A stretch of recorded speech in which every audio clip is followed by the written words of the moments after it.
Kakarampot na oil price rollback sa susunod na linggo, kinuwestiyon ng grupong Manibela.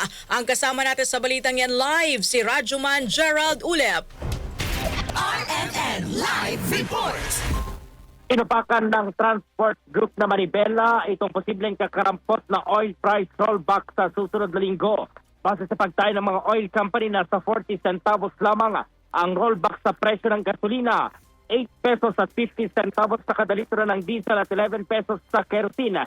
Sa eksklusibong panayam ng DZXL RMN Manila kay Manibela Chairman Mar Valbuena, pinatikim lang talaga ng pamahalaan ang mga tsuper noong nakalipas sa 2 linggo ng malaking rollback na mahigit 20 pesos kada litro. Dahil dito nanawagan si Valbuena sa pamahalaan na ito na ang rollback at ibaba ang presyo ng diesel sa 55 pesos ang kada litro. Anya dapat nga ay mas mababa pa sa 50 pesos ang presyo ng kada litro ng diesel dahil kumalma ng sitwasyon sa gitnang silangan.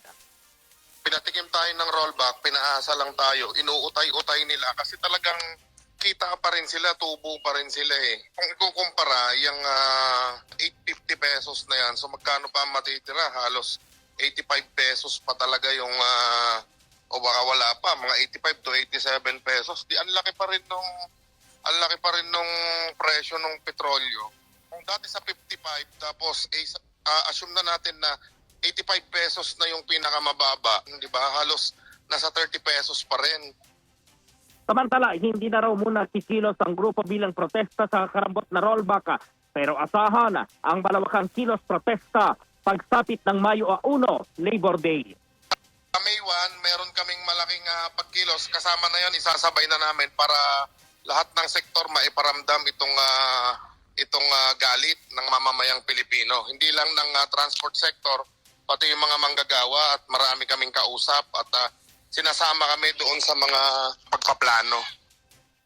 Kasama mo sa DZXL RMN Manila, Rajuman Gerald B. Ulep, Tataka, RMN.